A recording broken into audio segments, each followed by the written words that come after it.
Bonjour à vous toutes, bonjour à vous tous et ravi de vous retrouver ce matin ici encore au Salon de l'Agriculture pour une deuxième émission spéciale Grande Région, Grand Est consacrée à l'agriculture dans la région Alsace, Champagne-Ardenne, Lorraine. Nous allons, comme hier, vous faire vivre ce salon, rencontrer quelques agriculteurs, producteurs alsaciens, lorrains et champardonnais. Alors on en a parlé hier évidemment, un salon de l'agriculture dans un contexte extrêmement difficile, mais nous évoquerons aujourd'hui aussi dans cette émission le quotidien des maraîchers régionaux, leurs demandes, les formations agricoles aussi qui attirent encore beaucoup de jeunes futurs agriculteurs malgré la crise agricole. Nous nous intéresserons aussi à la diversification agricole, obligatoire pour certains agriculteurs pour pouvoir s'en sortir financièrement. Mais avant de détailler tous ces sujets, nous allons retrouver sur le stand de la région Laurence Duvois qui présente la matinale tous les matins à 9h50 sur France 3 Lorraine, et puis Astrid Servant sur France 3 Alsace chaque matin.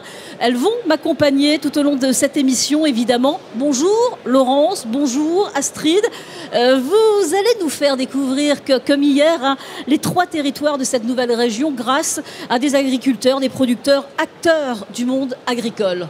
Oui, bonjour Valérie, bonjour à tous. Avec vous le voyez juste à côté de moi, les grilles de la place Stanislas de Nancy en modèle réduit, évidemment. Ce qu'il y a de bien sur ce stand de cette grande région, c'est qu'on peut découvrir plein de choses. Vous le voyez, les monuments représentatifs de notre belle région. Si vous n'avez pas le temps de venir par chez nous, eh bien, venez ici à Paris, vous pourrez les découvrir. Donc on se voyage, on se balade sans faire beaucoup de kilomètres, Astrid, et puis surtout on peut faire plein de choses. On peut faire beaucoup de choses, on peut apprendre notamment à brasser, comme moi par exemple ce matin, brasser de l'eau avec du malt d'orge. C'est l'association Elsass Brau qui est ici sur ce salon, qui rassemble des amoureux de la bière et qui vous apprennent à brasser, à faire votre propre bière. Il faut savoir que désormais notre nouvelle grande région est la première région productrice de bière. 12 artisans ont fait le déplacement ici à Paris pour ce salon de l'agriculture. On va aller à leur rencontre tout au long de cette émission. Merci en tous les cas. Astrid, vous avez le coup de main, c'est pas mal. Ah, oui, continuez. Merci Astrid, merci Laurence, évidemment.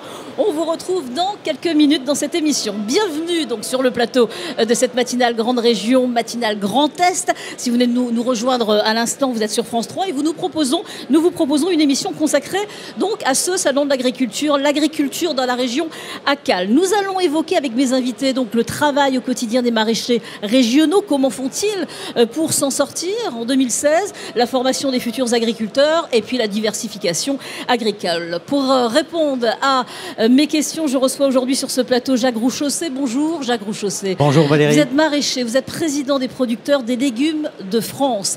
Gérard Renoir, bonjour. Vous êtes le président du comité régional emploi, installation, formation de la Chambre régionale d'agriculture.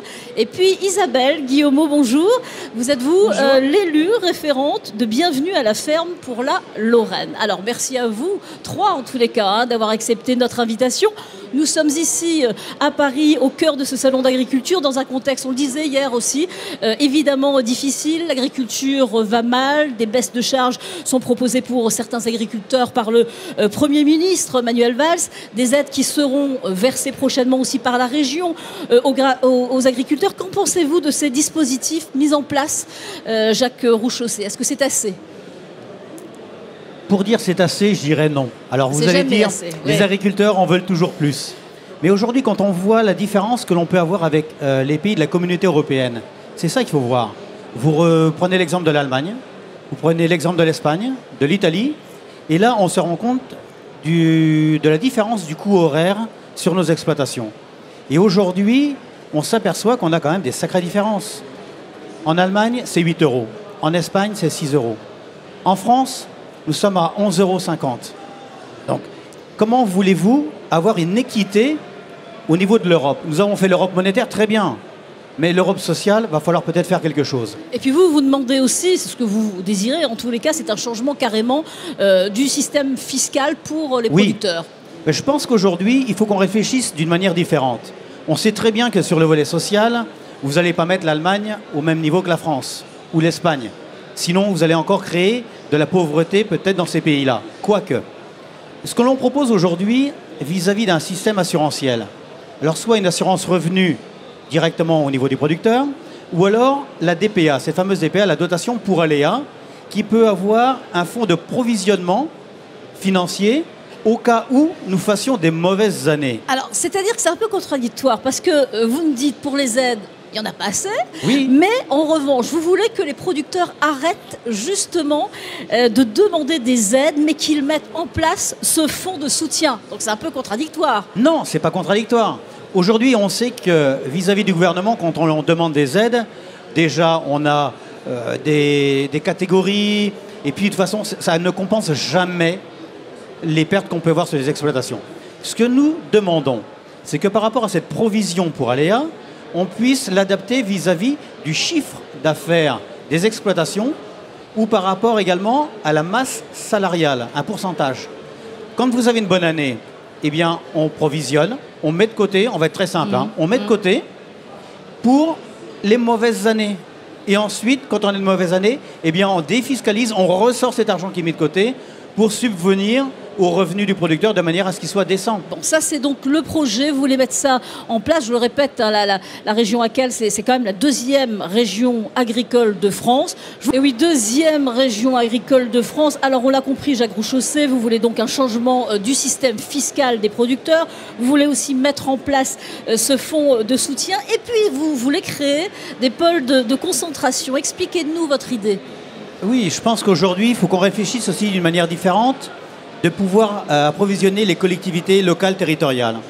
Au niveau des hôpitaux, par exemple, on a une possibilité de pouvoir nourrir les hôpitaux. Avec de bons produits. Avec des bons produits. Produits du terroir, de bons fruits, de bons légumes. Quand on est malade, rien de mieux quand même de se nourrir correctement. Une bonne tomate. Pour se rétablir, une bonne tomate, une bonne viande, etc. Ouais. Qu'est-ce qu'il faut faire au niveau de la région? Je vous arrête juste, regardez l'image que l'on voit à l'antenne là. C'est cette tour Eiffel de légumes que vous avez alors réalisée. C'est peut-être pas vous qui avez posé les légumes, mais vous avez eu l'idée de la mettre en place en tous les cas. On a eu l'idée de la mettre en place, pourquoi? Parce que ça représente nos valeurs françaises. Ouais. Avant, on faisait des pyramides de légumes. Bon, on revient chez nous avec la tour Eiffel de fruits et légumes. En plus, avec le jeu de mots fruits et légumes. Fruits et légumes. Et c'est dans quel hall, ça? Dans le hall de 2. Le hall 2, d'accord. Le hall de 2. Ok, pour la voir, cette tour Eiffel, en tous les cas. Alors, on revient justement, mais là, on voyait cette image, je voulais que vous la commentiez. On revient à ça, ces bons produits que vous voulez mettre un petit peu partout en place, justement, peut-être dans les hôpitaux. Alors, ok, on peut le faire chez nous, mais on peut le faire dans l'ensemble des régions de France, et ça qui est très important. Pour nous, les producteurs de fruits et légumes, créons des légumeries où nous allons approvisionner ces légumeries, et ces légumeries vont distribuer nos légumes et nos fruits au niveau des hôpitaux, au niveau également des cantines. Ça aussi, c'est une chose importante. Aujourd'hui, quand on voit l'alimentation dans les cantines, il y a certaines cantines, ça ne donne pas envie aux enfants de pouvoir consommer demain des fruits et légumes et même d'autres produits. Leur faire aimer les légumes. Leur faire aimer les légumes. Parce qu'à chaque fois, on dit « Ah non, j'aime pas ». Mais j'aime pas pourquoi? J'aime pas parce que je ne goûte pas, je ne sais pas ce que c'est, je ne connais pas le produit. Et par rapport à ça, on doit aussi être beaucoup plus présent. Le producteur ne doit pas être seulement producteur. Le producteur doit accompagner son produit au plus près du consommateur pour faire partager cette joie. Les restaurants aussi, vous m'en parliez en préparant cette émission, les restaurants donc livrés de plus en plus. Ça se fait quand même de plus en plus dans certains restaurants qui choisissent d'aller acheter chez les producteurs directement. C'est vrai que le restaurant classique ou le restaurant étoilé, il y a des contrats en direct avec les producteurs, ça c'est sûr, parce que il y a l'effet fraîcheur, il y a l'effet du fait maison, mais après, il faut savoir collecter les produits que nous avons sur nos exploitations pour aller au-delà de la restauration simple, surtout cette restauration territoriale dans les hôpitaux, dans les cantines, voir comment on peut agrémenter les repas d'une autre manière que d'avoir des produits... Excusez-moi Valérie, quand vous faites le test dans les hôpitaux, la plupart des produits, c'est pas du Made in France. Alors à un moment donné, moi je veux être un peu patriote. Et en étant patriote, je voudrais que... Regardez ces endives, ces belles endives de la région, qui sont croquantes, qui sont magnifiques. On a tellement de bons produits dans la région, on peut encore construire, on peut encore installer des jeunes, mais pour ça, il faut avoir des projets. Et les projets, on les a. Mais seulement, il faut qu'au niveau de notre grande région... Est-ce que ça va se mettre en place tout ça? Parce que vous avez plein d'idées, plein de projets. Est-ce que ça va se mettre en place assez rapidement? Vous savez, quand derrière, vous avez un projet, derrière, vous créez de l'emploi, derrière, vous créez de l'économie pour notre région, pour notre pays, eh bien, je pense qu'il faut savoir investir à un moment donné et pas être toujours l'œil braqué en disant combien ça va coûter, moi j'investis pour l'avenir. Et on va investir pour progresser. On se place vraiment dans une dynamique de demain. On voit Benoît Deloffre, là, justement, avec des carottes magnifiques, des petites carottes. Et c'est vraiment de toutes les couleurs et c'est formidable. Vous savez, on a une diversité dans notre région. Alors, Alsace, Champagne-Ardenne, Lorraine. Ouais. J'essaye de mettre tout dans le bon ordre. Hein, parce que c'est bien, c'est très bien, félicitations. Je pourrais dire le Grand Est, ça ira beaucoup plus vite. Ouais, voilà. Ouais. On a une richesse et je pense qu'on peut encore enrichir ce que nous avons. Alors ce que je demande à la future région, à cette région, c'est de pouvoir mettre justement ces légumeries en place. J'en avais déjà fait la demande auparavant de la région Champagne-Ardenne, mais c'est une chose importante. Ça va réunir les producteurs, ça va augmenter le potentiel que l'on va pouvoir produire chez nous et donc ça va une économie supplémentaire. Bon, beaucoup de projets en tous les cas, beaucoup d'idées. J'espère que ça va se mettre en place assez rapidement. On va tout de suite retrouver Astrid Servant qui va nous faire découvrir de la bonne choucroute. Et oui. Alors, vous savez ce qu'on dit, Valérie, c'est que les hommes naissent dans les choux. Et ben, j'en ai un sous la main. Eh bien, c'est Pascal Claude qui est né il y a 54 ans dans le chou à choucroute, le Quintal d'Alsace. Mais vous, Pascal, vous avez voulu réinventer la choucroute parce que c'est justement, c'est ce que disait votre invité Valérie il y a quelques instants, le producteur doit accompagner sa production et la réinventer. Qu'est-ce que vous nous proposez en ce moment ici sur votre stand? Donc aujourd'hui, je vais vous proposer des spätzle à la choucroute. Donc spätzle, choucroute et lardon. Donc sur une poêle. Donc c'est un plat très, très pratique à déguster. On peut mettre ça dans un bol, on peut manger ça debout sur une foire, il n'y a pas de problème. Donc monsieur va déguster, il va nous dire ce qu'il en pense. Alors, verdict, monsieur? Ah oui, c'est très bon. On ne s'attend pas du tout à ça et c'est vraiment... c'est léger. C'est très très bon. Vous arrivez d'où, monsieur? On arrive de la Touraine. Ah, ça vous change, effectivement, oui. Oui. Et la choucroute renouvelée, vous n'êtes pas contre? En tant que consommateur, ça vous attire de voir un petit peu autre chose? Tout à fait, oui. C'est différent, c'est très bien, c'est très bon en plus. On vous laisse déguster. Pascal, on va dire un petit mot quand même sur votre autre production, parce que vous faites de la choucroute, vous faites aussi ce qu'on appelle les navets salés. Le navet salé, oui, en effet. Nous avons créé une association du navet salé depuis 3 ans. Donc je suis président de cette association. Donc nous avons fait un pot commun que l'on peut voir. Et donc voilà le produit. Donc pour les gens qui ne connaissent pas, donc c'est un navet coupé très long comme des fils. Donc, ce ne sont pas des vers de terre. Ce ne sont pas des vers de terre, non. Donc qui est fermenté dans du sel. Donc on peut accommoder ça avec les viandes identiques à la choucroute, mais avec fruits et légumes d'Alsace et le lycée hôtelier d'Ilkirch, nous avons fait un nouveau carnet de recettes avec des nouvelles recettes tendance. Voilà, ce carnet de recettes, on le trouve bien sûr sur votre stand. Un petit mot sur vos autres productions, parce que vous avez sans cesse des idées pour renouveler vos produits, les remettre au goût du jour. La choucroute et le navet salé, ça n'est absolument pas ringard, c'est tout à fait tendance. C'est tout à fait tendance, et en même temps, donc, on a essayé de réinventer la choucroute. Donc on fait une tarte à la choucroute. Nous avons pour la saison estivale 2 salades de choucroute, donc une salade au curry et une salade au réfort. Et en même temps, donc, nous avons aussi une choucroute de chou rouge qu'on appelle le rouge-chou. Donc le rouge-chou, il faut éviter de le manger avec les mets habituels de la choucroute blanche. Il vaut mieux manger ça avec des magrets de canard, du gibier, ou des fruits de mer ou du poisson. Merci beaucoup Pascal et bon salon à vous surtout. Vous voyez, il y a beaucoup de gens autour de ce stand qui ont envie de voir que la choucroute, c'est autre chose que la choucroute classique. C'est vrai, exactement. On va aller goûter cette choucroute, ces navets salés aussi, il faut aller les goûter. Et je précise quand même que la Champagne-Ardenne est deuxième région qui... productrice évidemment de choux. Hein. Voilà. Tout à fait. Eh oui, fallait le noter parce qu'on ne le sait pas toujours. Les navets salés, vous savez, là vous m'avez fait plaisir. Là vous aviez envie. Parce que j'ai fait, on va aller les goûter en Alsace, après, j'ai fait la fête du navet salé.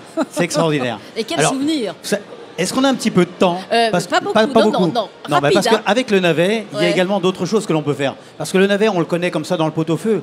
Moi, j'ai une tarte au navet que j'ai confectionnée. Recette de cuisine. Recette de cuisine. Et je fais partager ça mais aux gens qui viennent me voir. Je vous la donnerai.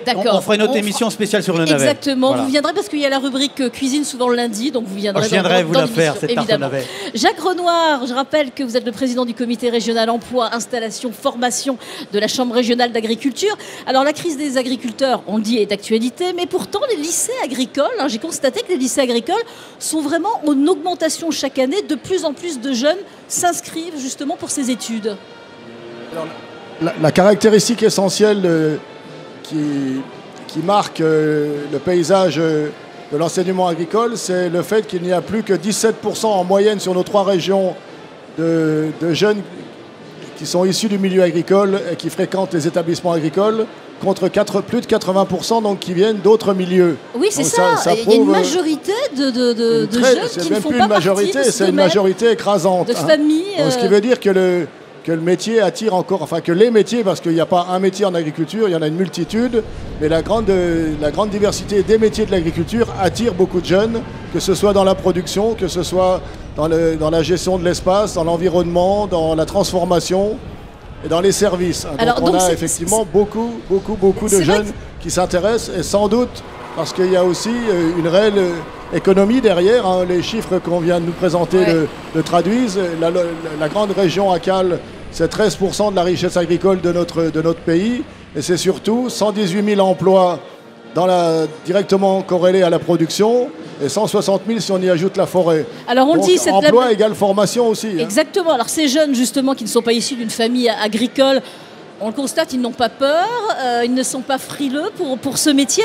Et pourtant, ces jeunes qui n'ont pas de parents agriculteurs paieront beaucoup plus cher des terres s'ils veulent s'installer. Oui, enfin, dans les 80% qui suivent des études agricoles, il n'y en a qu'une proportion relativement mineure qui envisage de devenir paysan. Oui, il y a aussi une palette de métiers salariés très importante. Et il y a réellement des emplois en agriculture. Il y a même certains emplois en tension qui ne sont pas satisfaits.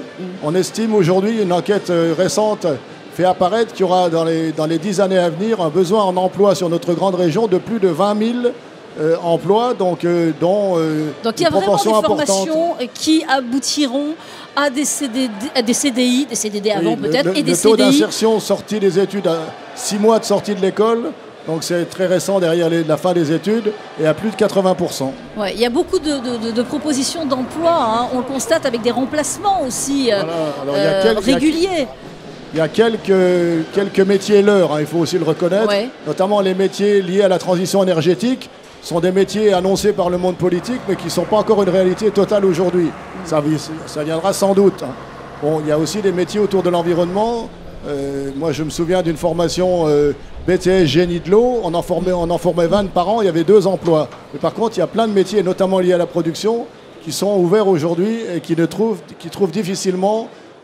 Donc il y a beaucoup d'offres et il n'y a pas assez de demandes. Alors on va passer de l'adéquation à faire encore. On va passer à cette page justement. On va parler de ces lycées dans cette grande région. Il y en a combien au total? On a 14 lycées publics. Et on a 18 établissements privés.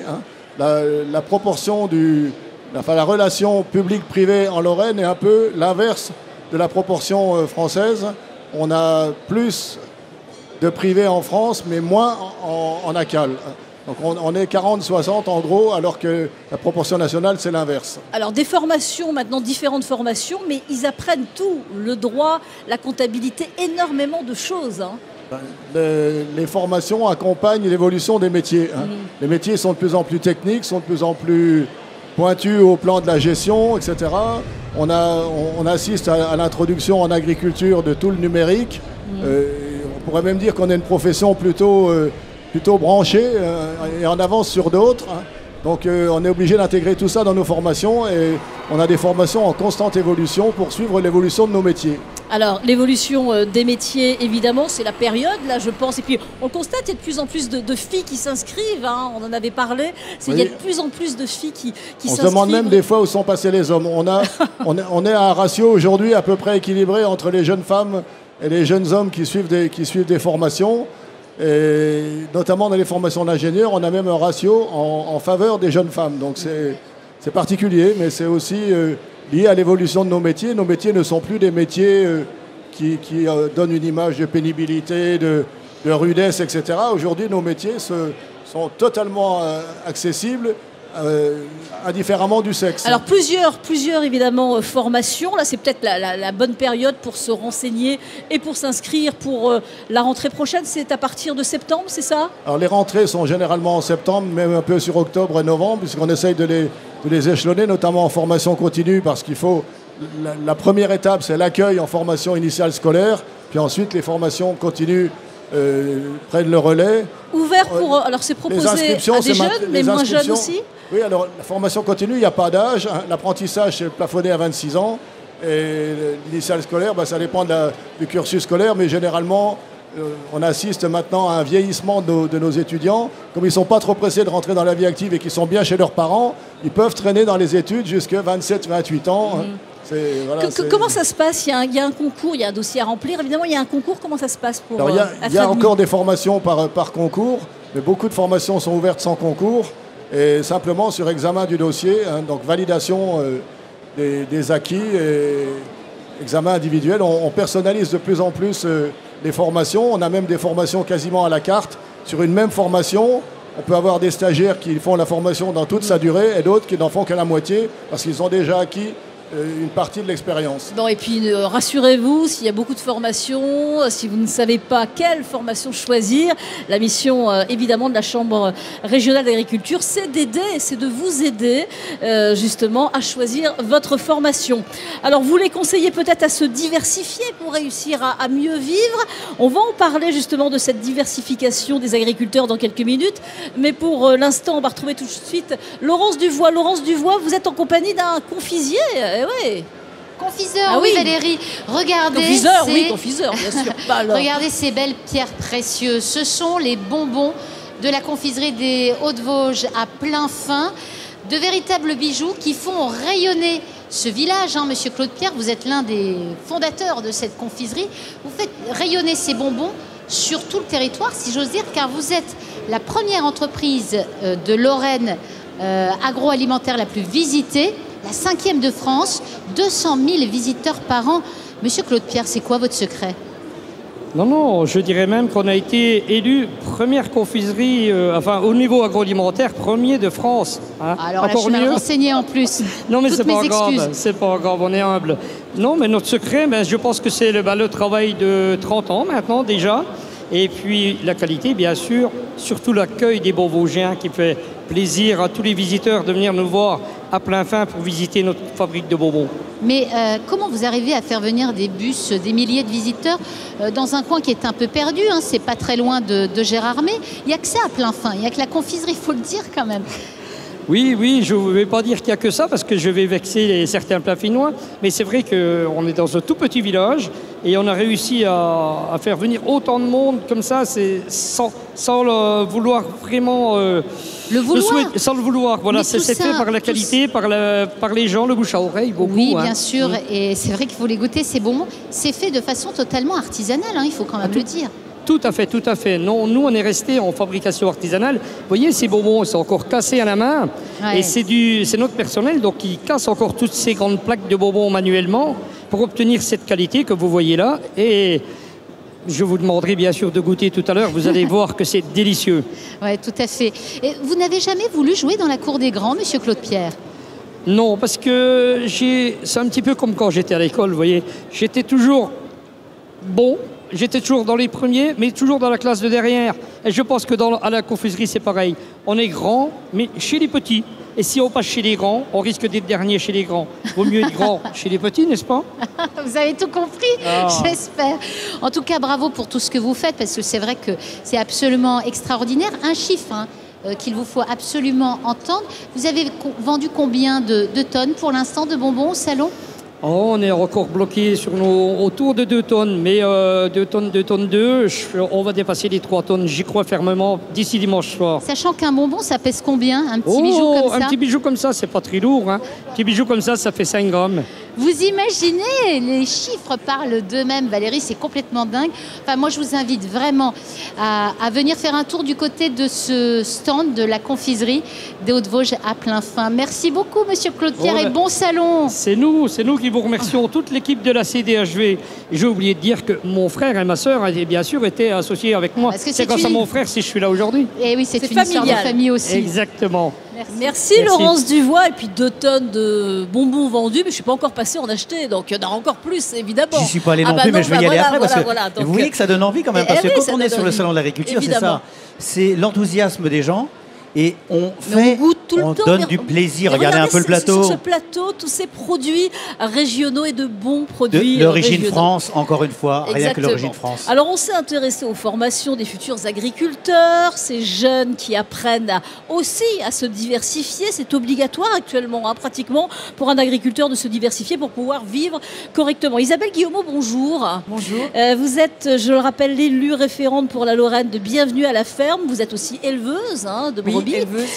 Bienvenue à la ferme, c'est un réseau de producteurs, agriculteurs qui proposent justement différents produits et différents services. Hein. Oui.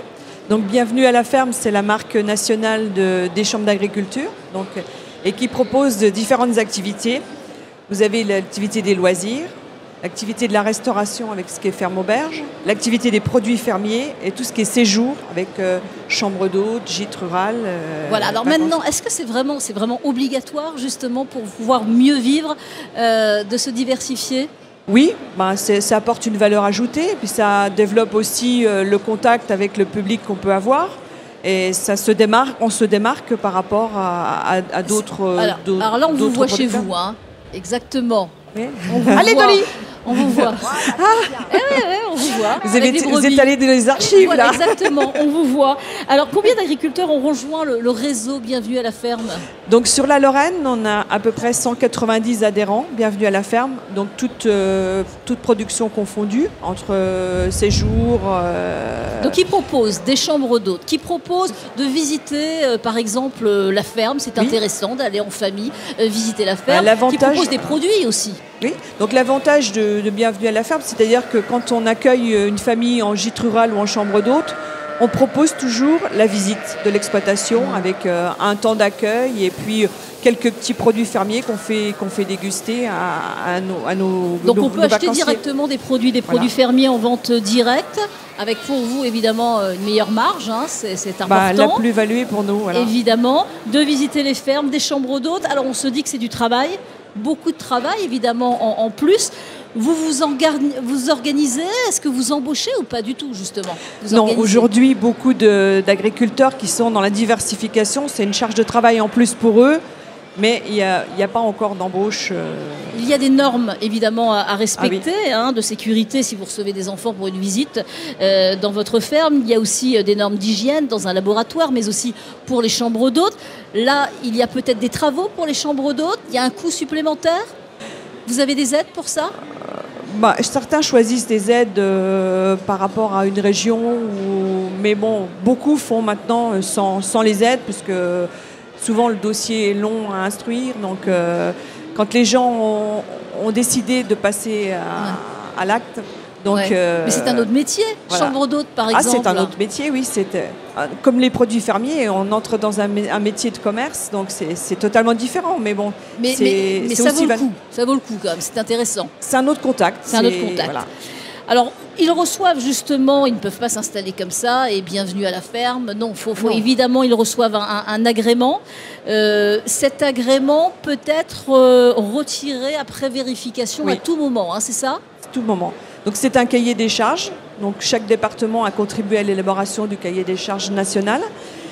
Et donc, au niveau de l'agrément, on a des conseillers des chambres d'agriculture qui passent dans les exploitations ou sur les hébergements, qui font déjà un premier tri, montent un dossier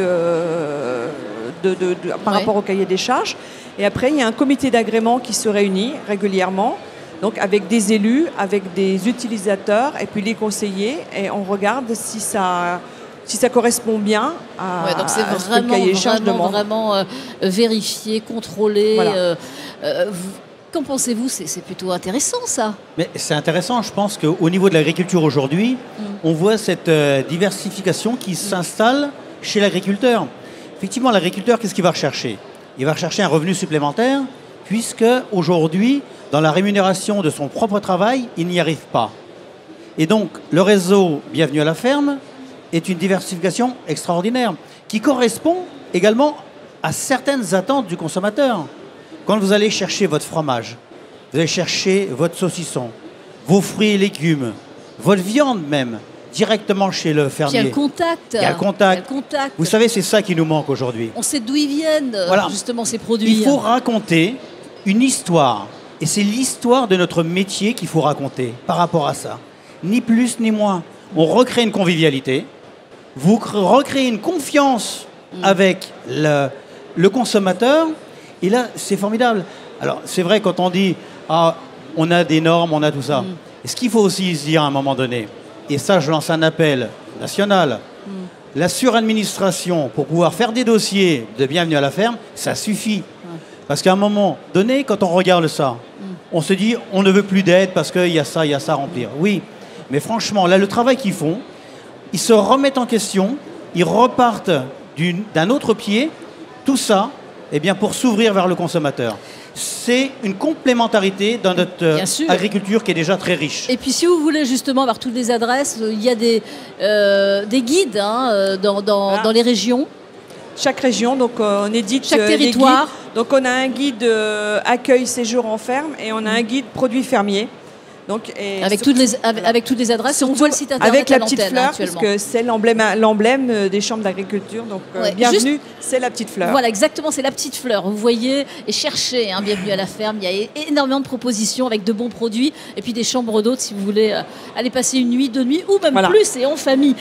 Juste une question par rapport à vous recevez chez vous de futurs agriculteurs en stage de temps en temps? Oui, moi on accueille sur la ferme des stagiaires, où j'accueille aussi beaucoup d'écoles. Alors, comment ils réagissent justement? Ils apprennent aussi à peut-être, dans quelques années, quand ils deviendront agriculteurs, se diversifier. Ils sont pour cette nouvelle génération? Oui, les enfants posent beaucoup de questions. Quand on intervient dans des classes, puisque aujourd'hui, en Lorraine, on intervient dans les écoles, parce que souvent les écoles n'ont plus de budget pour les bus scolaires pour se déplacer sur les fermes. Donc on est quelques agriculteurs, agricultrices à avoir un agrément du rectorat et on intervient directement dans les classes. Donc on a une préparation avec un PowerPoint, on amène de la laine de mouton, on amène tout ce qu'on utilise sur la ferme. Et c'est vrai que les enfants, après, ça leur donne envie de revenir. Et donc, les ados, quand ils viennent et quand ils les agriculteurs qui font de la diversification Ouais. font obligatoirement une porte ouverte dans l'année, ils apprennent. Et on invite ces enfants-là à venir avec leur famille. Merci en tous les cas, mais il faudra lire ces petits guides. Hein. C'est intéressant en tous les cas, vous les trouvez un petit peu partout. Il est l'heure de retrouver Astrid. Je pense qu'elle est prête, Astrid de Servan. Vous êtes où exactement? Avec qui, Astrid? Toujours prête comme les Boy Scouts, ma chère Valérie. Oui. Je suis avec Arnaud Barberis. Arnaud Barberis est un chef cuisinier installé à Strasbourg, entre autres. Et il relève le défi, depuis le début du salon, de marier les terroirs dans sa poêle, dans sa marmite. Est-ce que c'est compliqué? Qu'est-ce que vous nous faites aujourd'hui, Arnaud? Aujourd'hui, j'ai marié donc magret de canard du Ride avec le foie gras du Ride. On a associé ça à un whisky mosellan et on relève ça avec un petit jus de veau. Et en dégustation, je crois qu'on a associé la bière à ce plat. Une bière, pareil, une bière de nos grandes régions. Alors, un mot quand même pour vous qui êtes vraiment un cuisinier extrêmement créatif. Je vous ai vu tout à l'heure prendre un petit peu de houblon, le rajouter dans le magret en disant on verra bien, ça peut marcher. Mais c'est ça, justement. J'avais le houblon en face de moi. Mon magret est en train de reposer dans la poêle avant de le déguster. Et j'ai mis ces fleurs de houblon juste sur le dessous. On va goûter après. C'est l'ouverture du champ des possibles, cette nouvelle grande région pour vous? Oui, je pense que c'est une très belle chose. Honnêtement, c'est une très belle chose. C'est une région faite de gens qui sont similaires, même si on a du mal à le croire, parce que tous ces gens travaillent la terre, et je pense que c'est une belle réunion. Alors on va vous laisser continuer à travailler ce magret, et puis je vais me retourner vers Cédric Guyot, qui est sommelier, et pourtant je vais vous demander de parler de bière. Ça va pas forcément ensemble, ça, le vin et la bière. Alors Astrid, ça paraît un petit peu curieux, effectivement, puisque on a tendance à dire sommelier, c'est les vins, etc. Mais non, c'est tous les produits, c'est tous les vins. La bière, c'est une boisson. Ce n'est pas seulement une boisson pour désaltérer. Et là, tout le bonheur de cette journée qui est sur la bière sur le Grand Est, toutes les bières sont réunies sur le Grand Est. C'est vraiment la journée de la bulle. On a eu la bulle du champagne, etc. Mais je peux vous dire que c'est de toute beauté. Là, ce qu'Arnaud nous prépare, eh bien, on a préparé tout simplement une dégustation avec une bière brune qui vient des Ardennes et qu'on appelle la Stout. Mais on a dégusté tout à l'heure des bières de Lorraine qui s'appelaient la Jeanne d'Arc, on va le dire avec le patois, la Chouette, comme on dit, etc. On a de très belles choses. J'ai tendance à dire que, comme je vous le disais, la bière, eh bien, comme toute boisson gazeuse, la bulle est vecteur d'arômes et multiplie par 2. Il faut bien savoir que la bière, c'est un aliment, c'est un élément de liaison tout simplement entre nos mets et les vins. Il faut bien penser comme nos amis belges, comme nos amis luxembourgeois, comme nos amis allemands, etc., qu'effectivement, la bière fait partie intégrale de la gastronomie. Voilà. Et vous êtes en train de vous convertir aussi? Parce que vous, d'abord, c'est le vin quand même. Alors, moi, c'est le vin et c'est le champagne avant tout. Vous voyez, je suis tombé dans la marmite comme Obélix. Et on va parler un petit peu des Gaulois. Vous savez, la bière, c'est la gervoise, hein, tout simplement, avec les tonneaux, etc. Bon, mais voilà un petit peu ma taille. Mais bon, je suis un petit peu modeste. Alors, il y a quand même une petite chose. Vous savez, on va parler d'une petite citation qui peut vous plaire. J'aime à dire, comme Bernard Loiseau, la gastronomie, c'est l'envers du décor. Là où s'activent les hommes et les femmes pour le plaisir des autres. Voilà, c'est tout simplement ça. Et le Grand Est, c'est tout ça. Tout ça réuni, voilà. Merci beaucoup Cédric Guyot, merci Arnaud. Je vous laisse travailler ensemble et je file sur un autre stand. A tout de suite Valérie. Merci beaucoup Astrid Servan, évidemment à boire avec modération. Évidemment, on vous retrouve dans quelques minutes Astrid. Une émission, vous le savez, hein, consacrée à l'agriculture et à ce 47e Salon de l'agriculture ici à Paris. Nous mettons en valeur depuis hier les acteurs régionaux. Au total, près de 50 000 exploitations tout de même en région à Cales. On va retrouver tout de suite Laurence Duvois. Laurence, vous êtes sur un stand, je crois, de charcuterie. On n'arrête pas de manger. Hein, on n'arrête pas de manger, Valérie.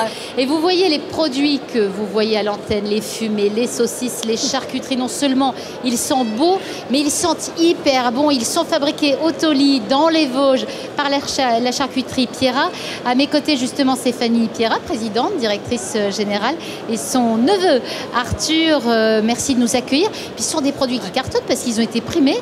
Là, 2 prix pour vous au Salon de l'Agriculture. Quel prix? Alors cette année, on a la chance d'avoir reçu 2 belles médailles d'argent. Alors une pour la saucisse au couteau, donc un produit vraiment très très traditionnel de nos montagnes. Et un deuxième pour une Knack supérieure. Donc voilà, première fois qu'on est médaillé sur ce produit, donc on est très heureux. Et un deuxième prix qui a tellement cartonné que vous n'avez plus de produits à nous montrer. Et voilà, donc incroyable. On n'a plus que les médailles, mais on n'a plus les produits. Donc c'est vrai que c'est une charcuterie, moi je vous le dis, qui cartonne. Elle existe dans votre famille, Stéphanie, depuis 1892. Donc c'est votre arrière-grand-père voilà. qui a créé cette entreprise, qui a été reprise de génération en génération. Vous êtes tombée dedans toute petite, c'était une évidence pour vous de prendre la succession, ou vous aviez d'autres idées qui vous trottaient dans la tête? Alors je suis tombée dans la marmite, effectivement. Alors au départ, pas tout à fait, puisque moi je voulais travailler dans les renseignements généraux et voilà. Ça n'a rien à voir. J'ai passé le concours d'inspecteur de police que j'ai lamentablement échoué. Et en fait, non, ma passion est quand même restée et j'étais convaincue par le fait de pouvoir reprendre la société et travailler dans ce beau métier. Ouais. Et donc, vous travaillez ces charcuteries. D'où viennent la viande? Oui, la viande, pardon. Alors donc, on travaille, en fait, sur une année, on fabrique à peu près 1500 tonnes de charcuterie.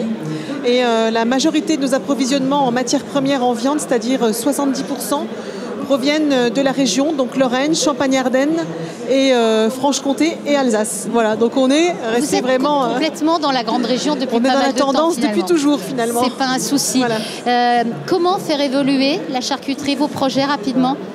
Alors nos projets, alors déjà la première chose c'est pour avancer, il faut savoir d'où on vient.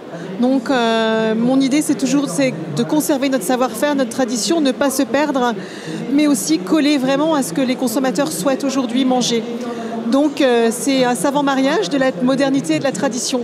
Alors c'est un équilibre qui n'est pas évident à faire, mais voilà, donc en tout cas on se colle là-dessus. Mais qui marche bien puisque vous avez été reconnu, on le disait tout au début de cette interview à travers 2 prix. C'est important pour vous donc du coup le Salon de l'Agriculture, c'est incontournable. Ah oui, donc cette année d'ailleurs c'est notre 15e participation, hein, c'est quand même important. Donc, voilà, 15 ans qu'on fait le Salon de l'Agriculture. Et effectivement, la reconnaissance de prix tels que des produits primés au concours général agricole, ça c'est vraiment la 8e merveille du monde. Je pense que les consommateurs connaissent ce signe de qualité. Et ils savent reconnaître le vrai bon goût du terroir. C'est ce qu'on apprécie. Merci beaucoup et bon salon à vous. Merci Laurence. Merci beaucoup Laurence. Nous on a faim, Laurence Duvois. Oui, on a faim dans une heure, un peu plus d'une heure. Il sera midi, mais on a faim on déjà. est prêt pour le casse-croûte déjà. Mais regardez tout ce beau plateau avec du fromage, du pain, enfin de la région évidemment, des légumes, il y a tout. Il y a énormément de charcuterie, beaucoup de choses. Merci Laurence, merci pour ces 2 émissions aussi. Hein. On vous retrouve lundi matin à 9h50, évidemment pour Lorraine Matin. Astrid Servan, vous ne devez pas être très très très loin. Vous êtes avec... un brasseur. Oui, alors écoutez, voilà, moi je vais essayer de vous désaltérer, mais je suis en train de faire une grosse bêtise. Leçon de tirage de bière, c'est pas gagné. Éric Trossat, merci. Je vais poser mon verre, je reprends mon micro, je suis plus à l'aise. Vas-y, il y a plein de mousse, hein, je suis désolée, je suis une catastrophe ambulante. C'est pas vrai, chacun son métier. C'est une vraie profession de faire de la bière, c'est également une vraie profession de la vendre, de la tirer, de la présenter, de l'expliquer au consommateur final. Alors ce métier, vous le faites bien, vous êtes artisan brasseur. Vous n'êtes pas le seul, hein. Vous êtes le président des brasseurs d'Alsace qui rassemble des artisans de la région. Qui rassemble des artisans de la région et les brasseries traditionnelles historiques telles que Cronenbourg, Météor, Heineken et Licorne à Saverne. On a remarqué ces dernières années qu'il y a de plus en plus de micro-brasseries. Alors je ne sais pas si le mot vous plaît, hein. Peut-être que vous préfériez effectivement artisan brasseur. Microbrasserie ou brasserie artisanale, effectivement, c'est quelque chose qui, on peut dire, qui explose complètement en France. C'est 2 par semaine depuis 3 ans qui se créent dans toutes les régions de France, au fond de tous les petits villages, y compris en Alsace, enfin, au pied des grandes brasseries où aujourd'hui on a un véritable mouvement de création, de sympathie pour ces nouveaux produits qui sont un petit peu différents des bières traditionnelles, qui sont complètement complémentaires et qui intéressent nos consommateurs de tous les jours de boire des choses locales, différentes, particulières et complémentaires des produits traditionnels. Dans le vin, on parle de la typicité des terroirs, la typicité de la terre. En bière, où va se jouer la différence entre chacune de vos bières? Chez le brasseur et pas dans le terroir. Voilà, tout le monde va transpirer un petit peu différemment au-dessus de ses cuves et ce qui va donner la typicité du produit. Non, je rigole, mais contrairement au vin, il n'y a pas d'appellation géographique dans la bière, d'indication géographique. La bière, chaque brasseur artisanal va aujourd'hui la faire avec son feeling, avec les matières premières qu'il aura choisies et éventuellement agrémenter avec des épices ou des fruits locaux. Très bien. Et cette nouvelle grande région, première productrice de bière, pour vous, c'est un challenge? Alors la grande région, ça devient énorme parce que l'Alsace était déjà la première région productrice de bière. On intègre aujourd'hui la Lorraine, la Champagne-Ardenne avec une grande brasserie à Champignol. Et aujourd'hui, cette nouvelle grande région fait effectivement les 2 tiers de la production nationale. Pour les petites brasseries, on peut être fier de pouvoir évoluer au milieu de cette grande région brassicole. Merci beaucoup, Éric Trossat, de nous avoir accueillis ici sur votre stand. Je vais essayer de m'améliorer, je vous le promets, Valérie. Merci, voilà, c'était pas bon, il y avait beaucoup de mousse, mais bon, voilà. Merci beaucoup, Astrid Servan. Merci, hein, Astrid, pour ces 2 émissions. On vous retrouve évidemment lundi matin dès 9h50 pour Alsace Matin. On l'a constaté durant ces 2 émissions ici au Salon de l'Agriculture de Paris, la région Alsace-Champagne-Ardenne. Et oui, Lorraine regroupe de nombreux agriculteurs et beaucoup de jeunes futurs agriculteurs.